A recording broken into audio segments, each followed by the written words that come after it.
සාදු සාදු සාදු නමස්කාර වේවා බුදුරුවනට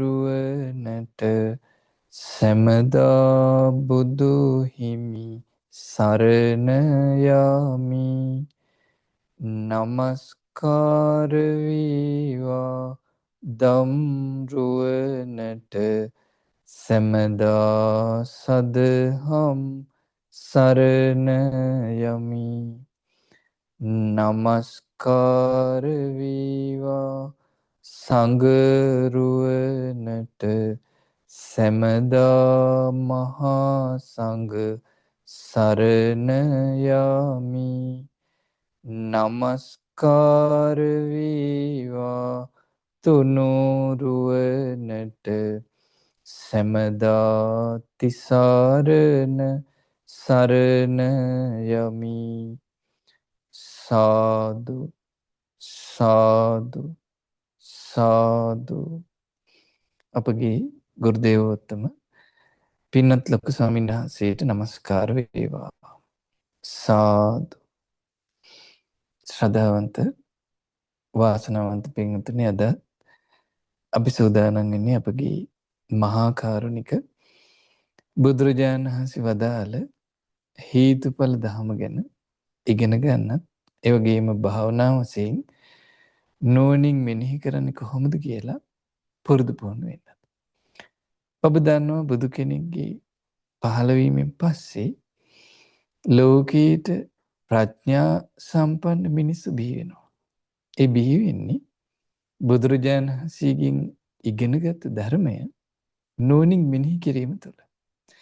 එතන යම් දවසක ධර්මය අහලා නුවණින් කල්පනා කිරීම පටන් ගන්නවද, ඒ තාක්කල්ම අපේ ජීවිතය තුළ තම තමා තුළ නුවණ දියුණු වීම සිද්ධ වෙන්නේ නැහැ. එතන සාමාන්‍ය ලෝක සත්‍යයට පුළුවන් ධනෙ හම්බ කරන වැඩපිළිවෙල. එහෙම නැත්නම් නොයෙකුත් විෂයන් ඉගෙනගෙන මේ ලෞකික ජීවිතේ සාර්ථක කරගන්න වැඩපිළිවෙල වල ලෝකෙ බොහෝ දෙනෙක් දන්නවා. හැබැයි බුදු කෙනෙක්ගෙන් තොරව මේ සිත පිරිසිදු කරන ක්‍රමයක් අපිට අහන්න දහන්න ලැබෙන්නේ නැහැ. දකින්න ලැබෙන්නේ නැහැ. ඒතර භාග්‍යතුන් වහන්සේ හේතුන් නිසා ඵල හට ගන්නවා කියන කරුණ ඉස්සෙල්ලාම වෙසක් පොන් පොහොය දවසක ගයාවි වජිරාසන පිම්බිමේ අවබෝධ කළේ. ඒතර උන්වහන්සේගේ අවබෝධය නොයෙකුත් විචිත්‍ර සූත්‍ර දේශනා තුළින් අපිට කියලා දීලා තියෙනවා. ඉතින් අපි අද ඉගෙන ගන්නේ ඒ වගේ බොහොම ලස්සන දහම් කරුණු තියෙන සූත්‍රයක තියෙන දහම් කරුණු ටිකක්. මේ දේශනාවේ නම උපනිෂ සූත්‍රය. උපනිෂ කියලා කියන්නේ මේ කරුණු සහිතව යමක් ඇති වෙනවා කියන එක. හේතු සහිතයි කියන එක. ඒතර භාග්‍යවතුන් වහන්සේ පෙන්නනවා මේ සවැත් නුවර වැඩි ඉන කාලේ පින්නත් මහණෙනි, ජානතෝ අහං භික්ඛවේ පස්සතෝ ආසවානං කයං වදා. මම කෙලෙසුම් ප්‍රහාණය ගැන දහමක් දෙසන්නේ දන්න කෙනාට දකින්න කෙනාට කියන. එහෙම නැතුව නොදන්න නොදකින්න කෙනාට නෙවෙයි කියන්නේ.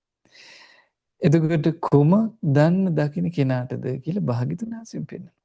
උන්වහන්සේ පෙන්නනවා ඉති රූපං ඉති රූපස්ස සමුදය ඉති රූපස්ස අත්ංගම. රූපී ගැන දන්න කෙනාට, රූපේ හට ගැනීම ගැන දන්න කෙනාට, රූපේ නිරුද්ධ වෙන්නේ මෙහෙමයි කියලා දන්න කෙනාට කියනවා මේ ආශ්‍රවශ්‍රේ වෙලා යන ධර්ම කියලා දෙන්න. දැන් අපි දන්නවා රූපී කියලා බුදුරජාණන් වහන්සේ වදාළේ මොකද්ද? චතුර්ණංච මහා භූතා, සතර මහා ධාතු. පඨවි ආපෝ තේජෝ වායෝ කියන සතර මහා ධාතුත් චතුර්ණංච මහා භූතානං උපාදාය රූප. සතර මහා ධාතුගෙන් හටගත්තු දේවල් තමයි රූපේ කියලා කියන්නේ. ඒතර රූපය හටගන්නේ සතර මහා ධාතුන්ගෙන් කියන එක ආර්ය ශ්‍රාවකයා උපදවා ගත යුතු නුවණට අයිති දෙයක්. ඊළඟට සතර මහා ධාතු නැති වෙලා යන්නේ යම් තැනකද? රූපේ නැති වෙලා යනවා. ඊළඟට බුදුරජාණන් වහන්සේ වදාළ ඉති වේදනා, ඉති වේදනායි සමුදය, ඉති වේදනායි අත්ංග. විඳීම. අපි සැප විඳීම විඳිනවා, දුක් විඳීම විඳිනවා, උපේක්ෂා විඳීම විඳිනවා. ඒතර මේ විඳීම හටගන්නේ ස්පර්ශපත්තියෙන් කියලා අපි ඉගෙන ගත්තා. ඇහි ස්පර්ශයේ මුල් වෙලා විඳීම් විඳිනවා. කනේ ස්පර්ශයේ මුල් වෙලා විඳීම් විඳිනවා. ওই විදිහට විඳීම ගැන දන්න දකින්න කෙනෙක් වෙන්න ඕන කියන. ඊළඟට ඉති සංඥා, ඉති සංකාරය, සමුදය ඉති සංකාරා නැත්නම් මේ සංඥා කියලා කියන්නේ හඳුනා ගන්න දේ. ස්පර්ශ ප්‍රත්‍යයෙන් තමයි හඳුනගන්නේ. ස්පර්ශ ප්‍රශ්නේ මිහිරි ආහාරය කියලා දිවෙන් හඳුනගන්න. ඊට පස්සේ සුවඳක් දැනෙනවා. නාසයේ ස්පර්ශයෙන් හඳුන ගන්නවා මිහිරි සුවඳක් කියලා. බුදුරජාණන් වහන්සේ වදලා සංකාර. සංකාර ගැන හඳුන ගන්නවා ස්පර්ශ ප්‍රත්‍ය. ඊළඟට ඉති විඥානං. ඉති විඥානස්ස සමුදය. ඉති විඥානස්ස අත්ංග. මේ විදිහටයි විඥානේ හටගන්නේ. නාම රූපපත්ති. නාම රූපපත්තියෙන් විඥානේ හටගන්නවා. විඥානේ ප්‍රත්‍යයෙන් නාම රූප හටගන්නවා කියලා බුදුරජාණන් වහන්සේ විවිධ ක්‍රම වලින් මේ හේතුඵල ධර්ම කොටස් අපිට කියලා දීලා තියෙනවා. ඒතර භාග්‍යතුන් වහන්සේ පෙන්නනවා මෙන්න මේ විදිහේ නුවණක් යම් කෙනෙකුට තියෙනවා. රූප වේදනා සංඥා සංකාර විඥාන ගැන අන්න ඒ බඳු කෙනෙකුට කියනවා මම මේ ආශ්‍රවයන් සෑමගෙන දහමක් දෙසන්. ඒතර මේ ධර්මයේ තියෙන්නේ නුවණැත්තන්ට. එතකොට නුවණ දියුණු කරන කෙනෙකුට බුදුරජාණන් වහන්සේගේ මේ ධර්මයෙන් චිත්ත පාරිශුද්ධිය උපදව ගන්න පුළුවන්. බුදුරජාණන් වහන්සේ කියනවා අරහත්ත්වයේ පිණිස ඔන්න කෙනෙකුගේ ආශ්‍රවයන් ටික ටික ශ්‍රේ වෙලා යනවා. එතකොට ආශ්‍රව ශ්‍රේවින් පිළිබඳ යම් ඥානයක් ඇද්ද මේක කරුණු සහිතව ඇති වෙන දෙයක් කියලා. එතකොට ඉබේ කවදාවත් අපේ ජීවිතයේ තියෙන කෙලෙස් දුර වෙලා යන්නේ. ඒකට හේතු සකස් කරන්න. බුදුරජාණන් වහන්සේ වදාලා ඒකට හේතුව තමයි කියනවා ආශ්‍රව ශ්‍රේ වෙලා යන නුවණ ලැබෙන්න තණ්හාවෙන් නිදහස් වීම. අපි කතා කරා තණ්හාව කියලා කියන්නේ අපි ඇලුම් කරන දෙයට හිත ඇදිලා යනවා. ඇහැට පේන රූපයක් වෙන්න පුළුවන්. කනට ඇහෙන ශබ්ද වෙන්න පුළුවන්. ඇලුම් කරන දෙයට හිත ඇදිලා යන ස්වභාවය අපේ ජීවිතය තුළ තියෙනවා තණ්හාව. ඒතර මේ තණ්හාවෙන් නිදහස් වීම හින්දා තමයි මේ ආශ්‍රවයන් ශ්‍රේම පිළිබඳ ඥානය යම් දවසක උපදිනවනම් අපේ ජීවිතය උපදින. වදාරනවා ඊළඟට භාග්‍යතුන් වහන්සේ තණ්හාවෙන් නිදහස් වීමටත් කරුණු තියෙනවා. හේතුවක් තියෙනවා. ඒකට හේතුව තමයි කියනවා නොඇලීම. නොඇලීම දියුණු කරද්දී නොඇලීම නිසා තණ්හාවෙන් යම් දවසක අපි නිදහස් වෙනවා. ඊළඟට වදාලා නොඇලීමටත් හේතුවක් තියෙනවා. නොඇලෙන්නේ අවබෝධයෙන් කලකිරිච්ච දවසට කියන. එතකොට අපි කලකිරුණු නැති දෙයක් ගැන අපේ හිතේ තියෙන ඇල්ම නැති වෙලා යන්නේ. එතකොට අපි කලකිරුණුත් යම් දවසක අපි ඒව දකින්නවත් කැමති නැහැ. සිහි කරන්නවත් කැමති නැහැ. එතකොට අවබෝධයෙන් කලකිරුණම ඇලීම නැති වෙනවා. ඇලීම නැති වෙදි තණ්හාවක් නැති වෙනවා.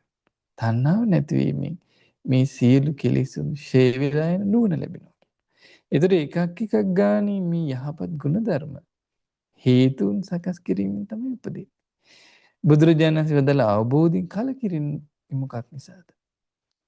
අවබෝධයෙන් කලකිරින්නේ යථාභූත ඥාන දර්ශනය නිසා. ඒ කියන්නේ යමක ඇත්ත ඇති සැටියෙන් දැකගත්තොත් තමයි කියනවා අවබෝධයෙන් කලකිරින්නේ. අපි දකිනවා අනිත්‍ය දේ අනිත්‍ය හැටියට තේරුම් ගන්නවා. දුක් සහිත දේ දුක් සහිතයි කියලා තේරුම් ගන්නවා. අනාත්ම දේවල් අනාත්මයි කියලා තේරුම් ගනිද්දී මේ ඇත්ත ඇති සැටියෙන් තේරුම් ගනිද්දී කලකිරීම උපදිනවා. ඊළඟට යථාභූත ඥාන දර්ශනයට ඇත්ත ඇති සැටියෙන් දැකීමටත් හේතුවක් තියෙනවා.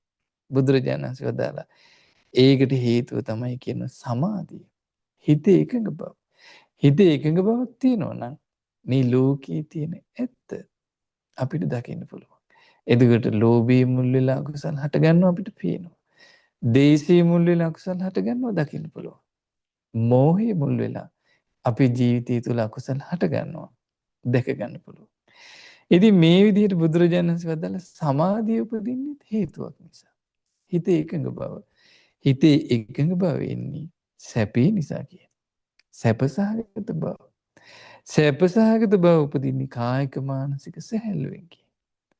කායික මානසික සැහැල් බවක් උපදින්නේ බුදුරජාණන් වහන්සේ වදාලා ප්‍රීතිය නිසා කියන.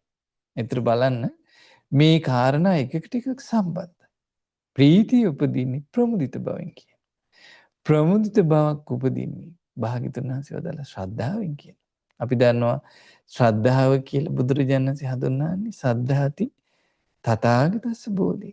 බුදුරජාණන් වහන්සේගේ අවබෝධය ගැන අදහ ගන්න. එතකොට ශ්‍රද්ධාව නිසා හිතේ ප්‍රමුදිත බවක් උපදිනවා. ඒ නිසා ප්‍රීතිය උපදිනවා. සැපේ උපදිනවා. සමාධිය උපදිනවා. යථාභූත ඥාන දර්ශනය උපදිනවා. ඊළඟට අවබෝධීම කලකිරීම උපදිනවා. නොඇලීම උපදිනවා. ඊළඟට නොඇලුනාට පස්සේ එයාට පුළුවන්කම තියෙනවා කියනවා තණ්හාවෙන් නිදහස් වෙන්න. ඒක තමයි කියන මේ ආශ්‍රව ශ්‍රේ විලා යන්න උපකාර වෙන කරුණ. එතකොට බුදුරජාණන් වහන්සේ මේ කරුණු කාරණා විස්තර වශයෙන් අපිට මේ උපනිෂද් සූත්‍රයේදී කියලා දීලා තියෙනවා. ඊළඟට පෙන්නනවා ශ්‍රද්ධාව උපදින්නත් පින්නත් මහණෙනි හේතුවක් තියෙනවා. ඉබේ උපදින්නේ නැහැ මේක. බුදුරජාණන් වහන්සේ වදාළ පින්නත් මහණෙනි ශ්‍රද්ධාව උපදින්න හේතු වෙන කරුණ තමයි කියනවා.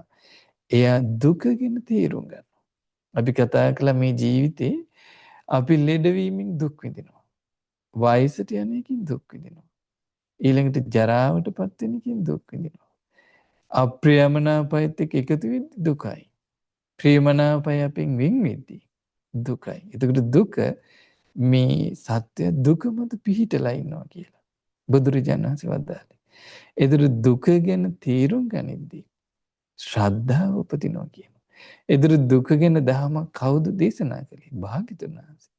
එතකොට දුක ගැන තේරුම් ගනිද්දී උපදින්නේ බුදුරජාණන් වහන්සේ අවබෝධයෙන්ම වදාළ කරුණක් නේද මේ කියලා ශ්‍රද්ධා ධනිය උපදින්නේ.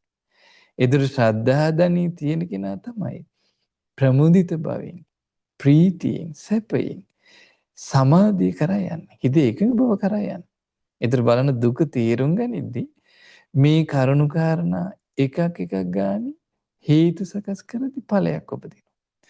බුදුරජාණන් ඊළඟට පෙන්නනවා පින්නත් මහණෙනි දුකටත් හේතුවක් තියෙනවා කියලා. දුක ඇති වෙන්නේ කුමක් නිසාද කියලා අපි මේ හේතුඵල ධර්ම කතා කරද්දී නොඑක් කතාවල ඉගෙන ගත්තා. ලෙඩවීම, වයසට යාම, මරණය. ශෝක පරිදේව දුක් දුම්න සහිත ජීවිතයක් මට ලැබිලා තියෙන්නේ කුමක් නිසා කියලා අපි ඉගෙන ගත්තා. මේ දුක් දුම්න සුරුමුනේ ඉපදීම නිසා. ඉපදීම කිව්වා මේ දුක් දුම්න වලට හේතු. ඉපදීමට හේතුව මොකක්ද? අපි ඉගෙන ගත්තා විපාක පිණිස කර්ම සකස් වීම. භවය. භවයටත් හේතුවක් තියෙනවා කියලා භාග්‍යවතුන් වහන්සේ පෙන්නනවා. විපාක පිණිස කර්ම සකස් වීමට හේතුව උපාදානයි. දැඩි විදිහට ග්‍රහණය වීම. අපි කතා කළා කාම උපාදාන, ditthi උපාදාන, සීලබ්බත උපාදාන, අන්තවාද උපාදාන. උපාදානයටත් හේතුවක් තියෙනවා. උපාදානයට හේතුව තණ්හාව කියනවා. ඇලිලා යනවා ආස කරන දෙයට. තණ්හාවට හේතුව බුදුරජාණන් වහන්සේ වදාළ විඳීම කියනවා. විඳීමට හේතුව අපි ඉගෙන ගත්තා ස්පර්ශය. ස්පර්ශයට හේතුව ගැනත් අපි ඉගෙන ගත්තා. ස්පර්ශය ඇති වුණේ ආයතන 6 නිසා. ආයතන ඇති වුණේ නාම රූප නිසා. මේ එකක් එකක් ගන්න හේතු ප්‍රත්‍යයෙන් හටගන්න පටිච්චසමුප්පාදී කොටස්. හේතුඵල ධර්මී කොටස්. ඉතින් එක තැනකදී ආනන්ද ස්වාමීන් වහන්සේ භාග්‍යවතුන් වහන්සේ කියන භාග්‍යවතුන් වහන්සේ මට මේ හේතුඵල ධර්ම හරි ලේසි වගේ තේරෙනවා කියලා. ඒ වෙලාවේ බුදුරජාණන් වහන්සේ වදාළා ආනන්ද එහෙම කියන්න එපා කිව්වා. මේ හේතුඵල ධර්ම ඒකාන්තයෙන්ම පරම ගම්බීර ධර්මයක් කියලා. එතන අපිට යම් කිසි වැටහීමක් යම් කිසි පැහැදිලි බවක් මේ හේතුඵල ධර්ම ගැන තියෙනවා නම් අපි සතුටු වෙන්න ඕනේ. මේ පරම ගම්බීර ධර්මයක් අපි ඉගෙන ගනිමින් ඉන්නේ. අපිට ස්වල්ප වශයෙන් කොහොමද වැටහෙන්නේ මේක ගම්බීර ධර්මයක්. ගැඹුරු ධර්මයක් භාග්‍යවතුන් වහන්සේ. මොකද මේ හේතුඵල ධර්ම නොදන්න නිසා මේ ලෝක සත්‍යය අවුලින් අවුලටපත් වෙච්ච නූල් බෝලයක් වගේ පැටලෙලා ඉන්නේ කියන. ආහන දකින්න රස විඳින හැම දෙයකම පැටලෙනවා. හේතුන් නිසා ඵල හට ගන්නවා කියන කරුණ දන්නේ නැති හින්දා. ඉතින් බුදුරජාණන් වහන්සේ වදාරන පින්නත් මහණෙනි මේ ස්පර්ශය ඇති වෙන්නේ ආයතන 6 නිසා. ආයතන 6ට හේතුව අපි කතා කළා නාම රූප. නාම රූප ඇති වෙන්න හේතුව විඥානයි. විඥානය ඇති වෙන්න හේතුව සංස්කාර. සංස්කාර ඇති වෙන්න හේතුව අවිද්‍යාව. චතුරාර්ය සත්‍ය ධර්මය නොදන්නාකම. එතකොට ඔය විදිහට බුදුරජාණන් වහන්සේ මේ උපනිෂද් සූත්‍රයේදී මේ හේතු සහිතව උපදින මේ ක්‍රියාවලිය බොහෝ ලස්සනට විස්තර කරනවා. භාග්‍යවතුන් වහන්සේ ලස්සන මේ උපමාවක් කියලා දෙනවා. කන්දක් මුදුනට විශාල වැස්සක් වහිනවා. එතකොට ඒ කන්දේ තියෙන පැලුම් අතරින් වතුර ගලාගෙන ඇවිල්ලා කන්දේ තියෙන දිය ඇලි ටික පිරෙනවා කියන. දිය ඇලි පිරিলা දිය අගල් පිරෙනවා කියන. දිය අගල් වලින් පුංචි පුංචි කුඩා වැව් පිරෙනවා කියන. කුඩා වැව් පිරෙනකොට මහා වැව් පිරෙනවා. මහා වැව් පිරিলা ඉන්දියාවේ තියෙන ගංගා යමුනා සරස්වති ආදී මහා ගංගා පිරෙනවා කියන. මහා ගංගා ගලාගෙන ඇවිල්ලා මහා සාගරයට යම් මොහොතක ඒ ජලය එකතු වෙනවා කිය. ඔය විදිහට බුදුරජාණන් වහන්සේ වදාලා චතුරාර්ය සත්‍ය ධර්මයේ නොදන්නාකම නම් වූ අවිද්‍යාව නිසා සංකාර හටගන්න. අවිද්‍යාව පත්‍ය සංකාර. ඉමස්මින් සති ඉදං හෝති. අවිද්‍යාව ඇති කල්හි සංකාරය. සංස්කාර ඇති කල්හි විඥානය. විඥානය ඇති කල්හි නාම රූප වේ. නාම රූප ඇති කල්හි ආයතනය. අපි මේ පාවිච්චි කරන ඇස කන නාසය දිවකය මනස හටගන්න. එතකොට මේ විදිහට මේ හේතුඵල න්‍යාය ගැන බුදුරජාණන් වහන්සේ නොයෙකුත් දහම් පරයයන්ගෙන් අපිට කියලා දීලා තියෙනවා. ඉතින් ඔබට පුළුවනි උපනිෂද් සූත්‍රයේ සංයුත්ත නිකායේ නිදාන වර්ගයේ තියෙන සූත්‍රය කියවලා මේ කාරණා තේරුම් ගන්න. ඉතින් අපි දැන් සූදානම් වෙන්නේ මේ හේතුඵල ධම ටික වෙලාවක් භාවනා වශයෙන් නුවණින් මෙනෙහි කරන්න. ඉතින් කවුරුත් දැස් පියාගෙන මා හේතුඵල ධම ගැන විස්තර කරද්දී ඔබ හොඳට හිතින් ඒ ගැන මෙනෙහි කරන්න. සාදු සාදු සාදු.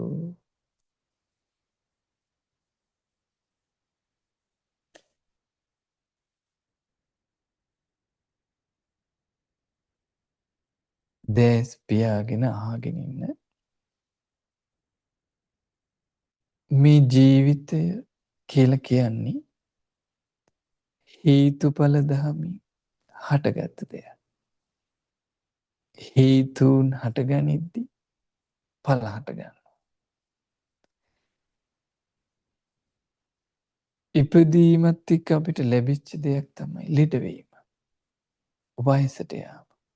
ඇඟරැලි වැටීම. දි รา පත් වීම. අප්‍රියමනාපයත් එක්ක එකතු වෙන්න ලැබෙන. පංච උපාදානස්කන්ධ නම් වූ දුක ඉපදීම නිසා උරුම වෙච්ච දෙයක්. ඉපදීම උරුම වුණේ විපාක පිණිස කර්ම සකස් වෙච්ච නිසා. භවය නිසා. විපාක පිණිස කර්ම සකස් වෙච්ච නිසා අපි ඉපදුනේ. ඉපදීම නිසායි දුක උරුම වුනේ.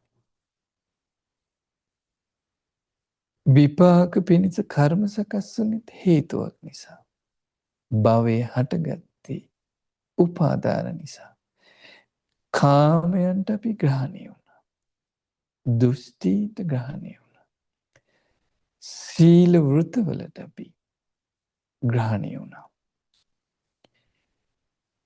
මම මගේ කියලා අන්තවාදී උපාදානයටත් ග්‍රහණය වුණා. උපාදානය නිසයි භවය හටගත්තේ. භවය නිසයි ඉපදුනේ. ඉපදුන නිසයි දුක් දුම්නස් මට උරුම වුනේ. උපාදානය හටගත්තේ හේතුවක් නිසා. දැඩි විදිහට ග්‍රහණය වෙලා ගියේ තණ්හාවෙන් බැඳිච්ච නිසා.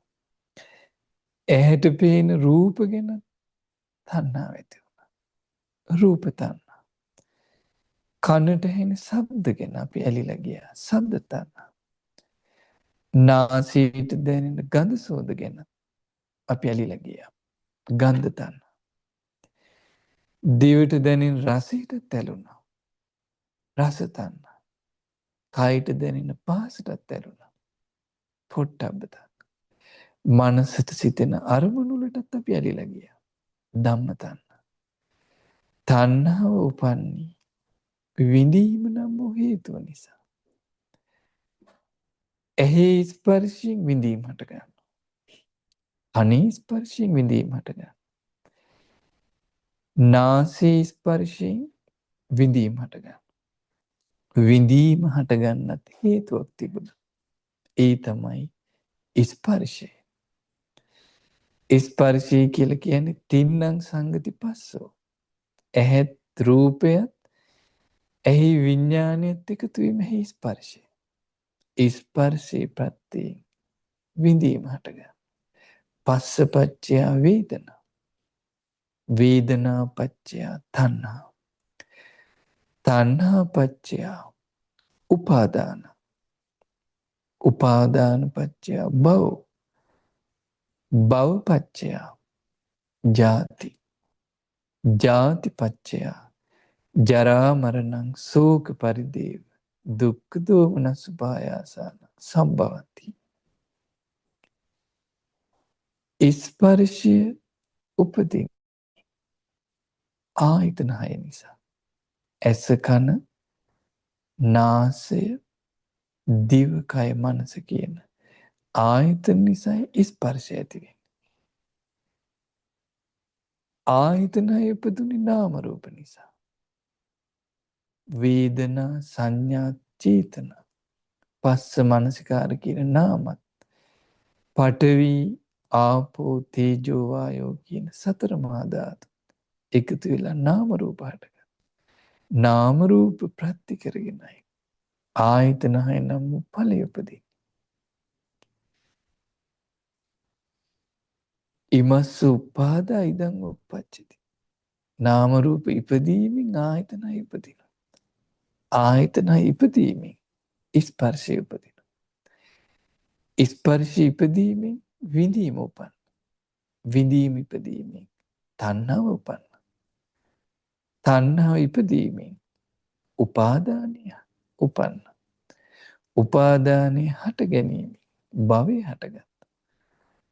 භවය හට ගැනීමෙන් ඉපදීම හටගත්. ඉපදීම හට ගැනීම ඉපදීම ඉපදීම ප්‍රත්‍යවීමෙන් ජරා මරණ දුක් දොම්නස් මගේ ජීවිතයට උරුම වෙලා තියෙනවා. නාම රූප හටගන්නේ විඥානය නිසා. ඇහි ස්පර්ශය, කනේ ස්පර්ශය, නාසයේ දිවේ කයි මනසේ ස්පර්ශය හටගන්න. අරමුණු විශේෂයෙන් හඳුනගන්න විඥාන. විඥානය නිසයි නාම රූප හටගත්තේ. නාම රූප නිසයි ආයතනය හටගත්තේ. විඥානය සකස් වෙන්නත් හේතුවක් තියෙනවා. විඥානය උපදුනේ සංස්කාර නිසා.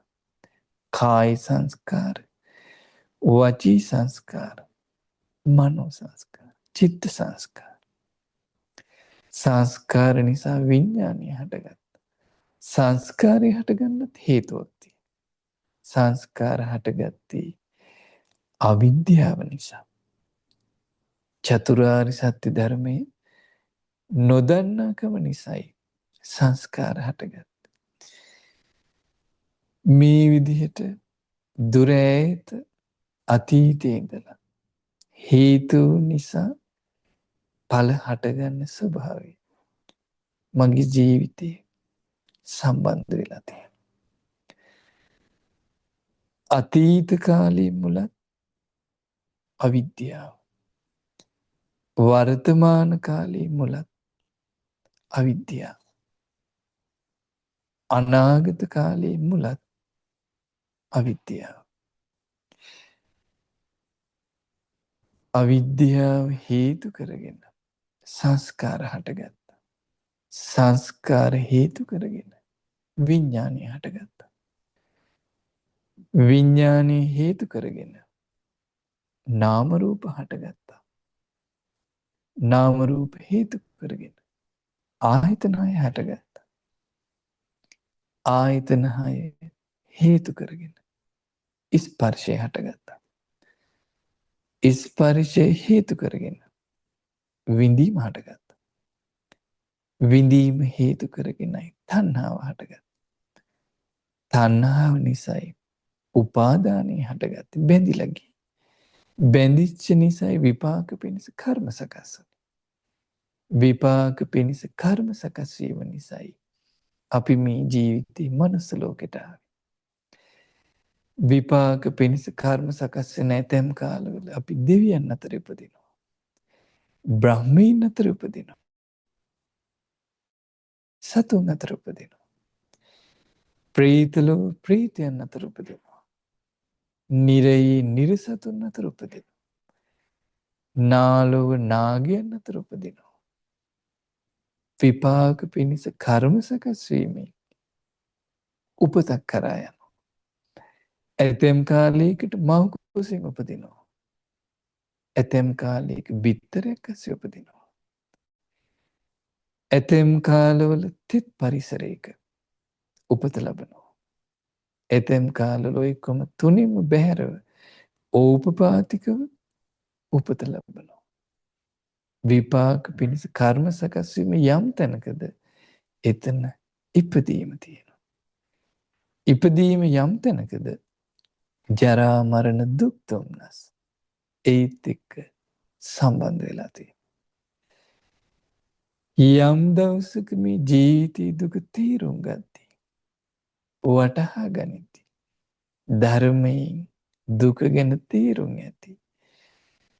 බුදුරජාණන් වහන්සේ ගැන ශ්‍රද්ධා සම්පත්තිය උපදින්න පටන් ගන්නවා. දුක ගැන දැනගැනීමේ ශ්‍රද්ධාව උපදිනවා. ශ්‍රද්ධාව ඉපදීමත් එක්කයි ප්‍රමුදිත බව හටගන්නේ. හිතේ ප්‍රමුදිත බව උපදිනවා. ප්‍රමුදිත බවත් එක්කයි ප්‍රීතිමත් සිතක් අපි තුළ ඇති වෙන්නේ. ප්‍රීතිමත් සිත හේතු කරගෙනයි කායික මානසික සැහැල්ලුව ඇති වෙන්නේ. කායික මානසික සැහැල්ලුව නිසා සැප ඇති වෙනවා. සැප සහගත විඳීම උපදිනවා. සැපේ හේතු කරගෙනයි සිතේ එකඟ බව ඇති වෙන්නේ. සැපේ නිසා සමාධිය උපදිනවා. සමාධිය හේතු කරගෙනයි යථාභූත ඥාන දර්ශනය උපදින්නේ. යමක ඇත්ත ඇති සැටියෙන් දැකීමෙන් නුවණ උපදිනවා. අනිත්‍ය දේ අනිත්‍ය වශයෙන් වැටහෙනවා. දුක් දේ දුක් වශයෙන් වැටහෙනවා. අනාත්ම දේ අනාත්ම වශයෙන් වැටහෙනවා. අසුභ දේ අසුභ වශයෙන් වැටහෙනවා. නිස්සාර දේවල් නිස්සාර දේ හැටියට වැටහෙනවා. යථාභූත ඥාන දර්ශනය නිසයි අවබෝධයෙන් කලකිරීම උපදින්නේ. ඇත්ත පෙනෙද්දී ඇලීමක් ඇති වෙන්නේ අවබෝධයෙන් කලකිරෙනවා. අවබෝධයෙන් කලකිරීම නිසයි නොඇලීම ඇති වෙන්නේ. ඇලීම නැති වෙලා යනවා. නොඇලීම නිසයි තණ්හාවෙන් නිදහස් වෙන්නේ. තණ්හාවෙන් නිදහස් වීම හේතු කරගෙනයි ආශ්‍රවයන් ෂේ වුණා කියන ඥානය යම් දවසක උපදින්නේ. හේතුන් නිසා හටගන්න ජීවිතේ හේතු නැතිවීමෙන් නැති වෙලා යනවා. හේතුන් නිසා හටගන්නවා. හේතු නැතිවීමෙන් නැති වෙලා යනවා.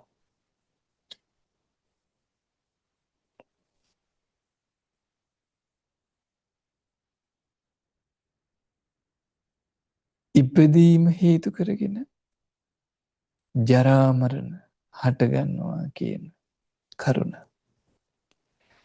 තථාගතයන් වහන්සේ පහළ වුණත් නැතත් ලෝකයේ තියෙන ධර්ම ස්වභාවය නියාම ධර්මය ස්වභාව පැවැත්ම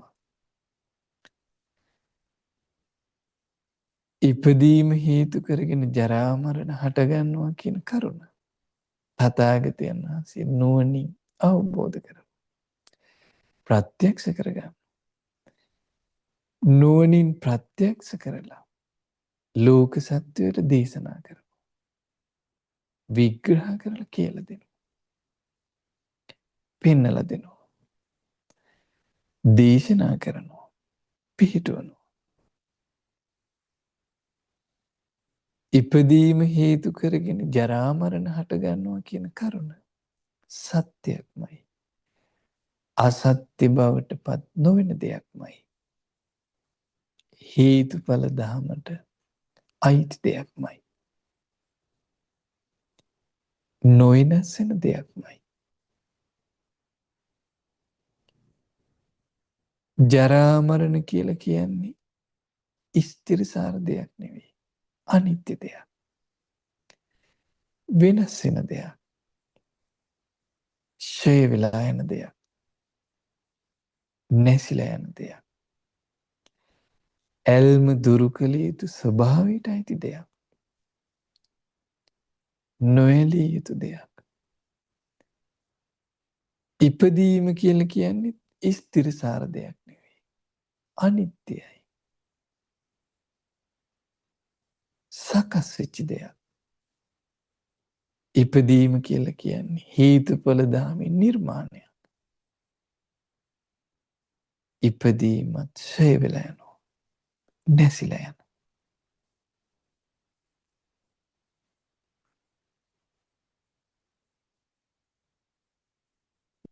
ඔය හේතු කරගෙන ඉපදෙනවා කියන කරුණ තථාගතයන් වහන්සේ පහළ වුණත් නැතත් ලෝකයේ තියෙන ධර්ම ස්වභාවය නියාම ධර්මය තථාගතයන් වහන්සේ කරුණ නුවණින් අවබෝධ කරලා ප්‍රත්‍යක්ෂ කරලා මනවින් දේශනා කර භවයේ හේතු කරගෙන ඉපදෙනවා කියන කරුණ සත්‍යයක්මයි අසත්‍ය බවට පත් නොවන දෙයක්මයි හේතුඵල දහමට අයිති දෙයක්මයි විපාක පිණිස කර්ම සකස් වේ භවය කියලා කියන්නේ අනිත්‍ය දෙයක් සකස් වෙච්ච දෙයක් හේතුඵල දහමේම නිර්මාණය භවයත් සෙවිලා යනවා නැසිලා යනවා ඇල්ම දුරු කළ යුතු දෙයක් උපාදාන හේතු කරගෙන භවය හටගන්නවා කියන කරුණ තථාගතයන් වහන්සේ පහළ වුණත් නැතත් ලෝකයේ තියෙන ධර්ම ස්වභාවය නියාම ධර්මය ස්වභාව පැවැත්මක් තථාගතයන් වහන්සේ මේ කරුණ නුවණින් ප්‍රත්‍යක්ෂ කරලා දේශනා කරනවා උපාදාන නිසා භවය හටගන්නවා කියන කරුණ සත්‍යයක්මයි අසත්‍ය බවට පත් නොවන දෙයක්මයි හේතුඵල දහමට අයිති දෙයක්මයි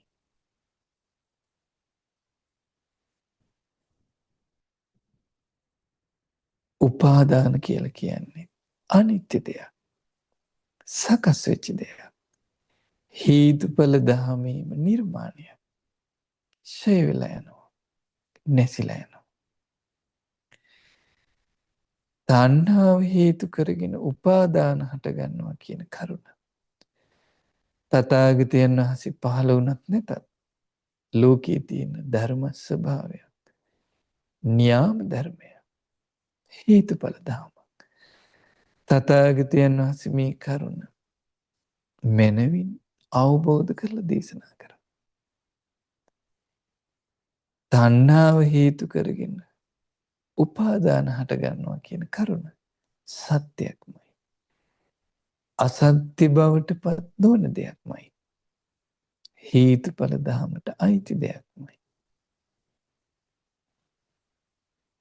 තණ්හාව කියලා කියන්නේ අනිත්‍ය දෙයක්. ස්ථිර දෙයක් නෙවෙයි. තණ්හාව කියලා කියන්නේ හේතුන් නිසා හටගත්තු දෙයක්. සකස් වෙච්ච දෙයක්.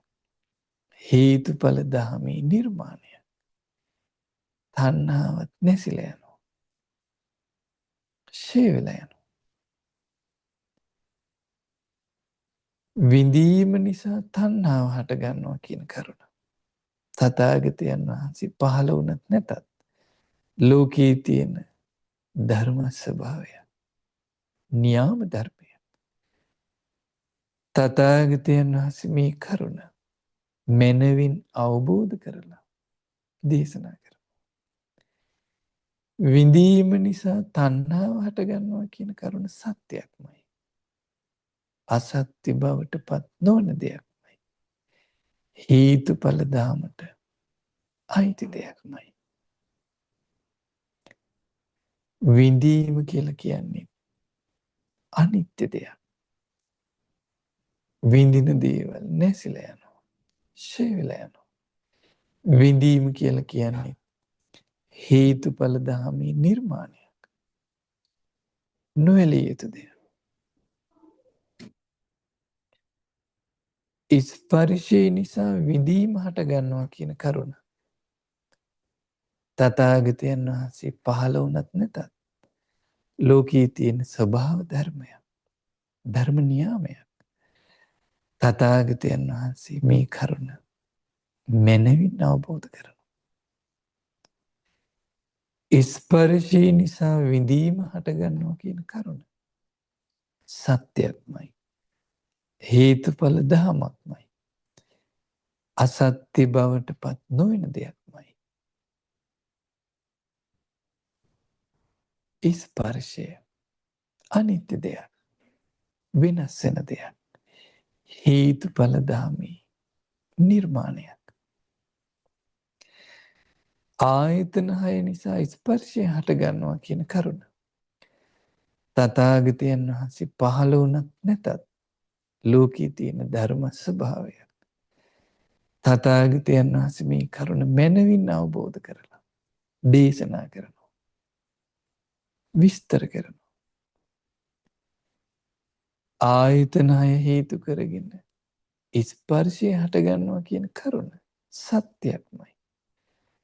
අසත්‍ය බවට පත් නොවන දෙයක්මයි. හේතුඵල දහමට අයිති දෙයක්මයි.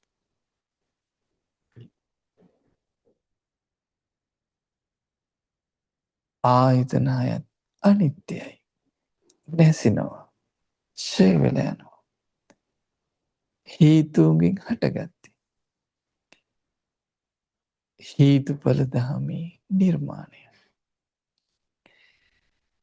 නාම රූප නිසා ආයතන හය හටගන්නවා කියන කරුණ සත්‍යයක්මයි. ලෝකයේ තියෙන ධර්ම ස්වභාවය, න්‍යාම ධර්මය, ස්වභාව පැවැත්මක්. තථාගතයන් වහන්සේ මේ කරුණ මනවින් අවබෝධ කරලා දේශනා කරනවා. නාම රූප නිසා ආයතන හය හටගන්නවා කියන කරුණ සත්‍යයක්මයි. අසත්‍ය බවට පත් නොවන දෙයක්මයි. හේතුඵල දහමට අයිති දෙයක්මයි. නාම රූප කියලා කියන්නේ අනිත්‍ය දෙයක්. සකස් වෙච්ච දෙයක්. නැසිලා යන දෙයක්. හේතුඵල දහමේම නිර්මාණය. විඥානීය නිසා නාම රූප හටගන්නවා කියන කරුණ. තථාගතයන් වහන්සේ පහළ වුණත් නැතත් ලෝකයේ තියෙන ධර්ම ස්වභාවය. තථාගතයන් වහන්සේ මේ කරුණ නුවණින් ප්‍රත්‍යක්ෂ කරලා දේශනා කරනවා. විඥානීය හේතු කරගෙන නාම රූප හටගන්නවා කියන කරුණ සත්‍යයක්මයි. අසත්‍ය බවට පත් නොවන දෙයක්මයි. නොවිනස්සන දෙයක්මයි. හේතුඵල දහම. විඥානීය කියලා කියන්නේ අනිත්‍ය දෙයක්. සකස් වෙච්ච දෙයක්. ෂේ වෙලා යන දෙයක්. හේතුඵල දහමට අයිති දෙයක්. සංස්කාර හේතු කරගෙන විඤ්ඤාණය හටගන්නවා කියන කරුණ. තථාගතයන් වහන්සේ පහළ වුණත් නැතත් ලෝකයේ තියෙන ධර්ම නියාමය ස්වභාව පැවැත්ම. තථාගතයන් වහන්සේ මේ කරුණ මැනවින් දේශනා කරන විග්‍රහ කොට පෙන්නලා දෙනවා. සංස්කාර හේතු කරගෙන විඤ්ඤාණය හටගන්නවා කියන කරුණ සත්‍යයක්මයි. අසත්‍ය බවට පත් නොවන දෙයක්මයි. හේතුඵල දහමට අයිති දෙයක්මයි.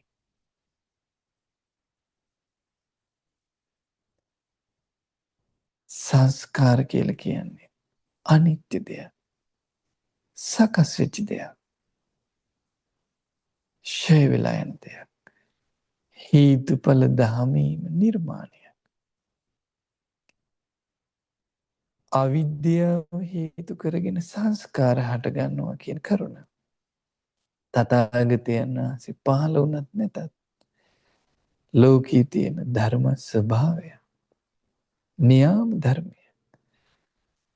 තථාගතයන් වහන්සේ මේ කරුණ නුවණින් අවබෝධ කරලා ප්‍රත්‍යක්ෂ කරලා දේශනා කරලා විග්‍රහ කරලා පෙන්නලා දෙනවා. අවිද්‍යාව හේතු කරගෙන සංස්කාර හටගන්නවා කියන කරුණ සත්‍යයක්මයි. අසත්‍ය බවට පත් නොවන දෙයක්මයි. නොවිනස්සන දෙයක්මයි. හේතුඵල ධර්මතාවය. අවිද්‍යාව කියලා කියන්නේ අනිත්‍ය දෙයක්. චතුරාර්ය සත්‍ය ධර්මය අවබෝධ වීමෙන් අවිද්‍යාව නිරුද්ධ වෙලා යනවා. අවිද්‍යාව කියලා කියන්නේ ෂය වෙලා යන දෙයක්. සකස් වෙච්ච දෙයක්. හේතුඵල දහමේම නිර්මාණය. ඇල්ම දුරු කළ යුතු දෙයක්.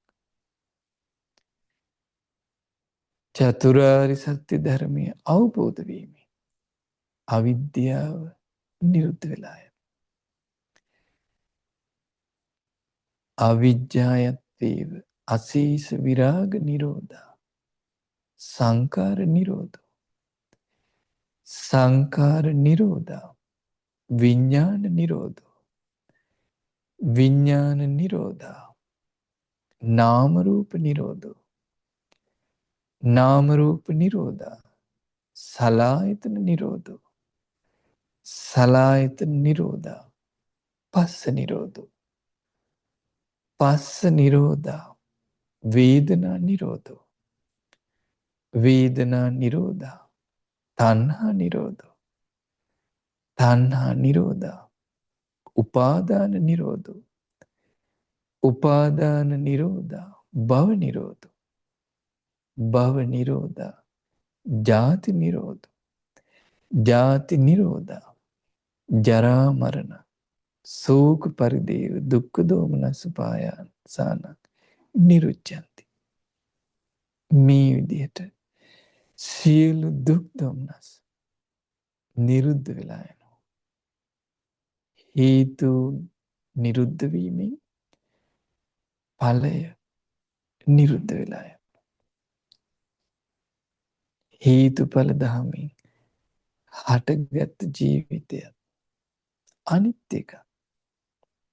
වෙනස් වෙලා යන එක. අනිත්‍ය වූ අවිද්‍යාව දුරු වෙනවා. චතුරාර්ය සත්‍ය අවබෝධ වීමත් එක්ක.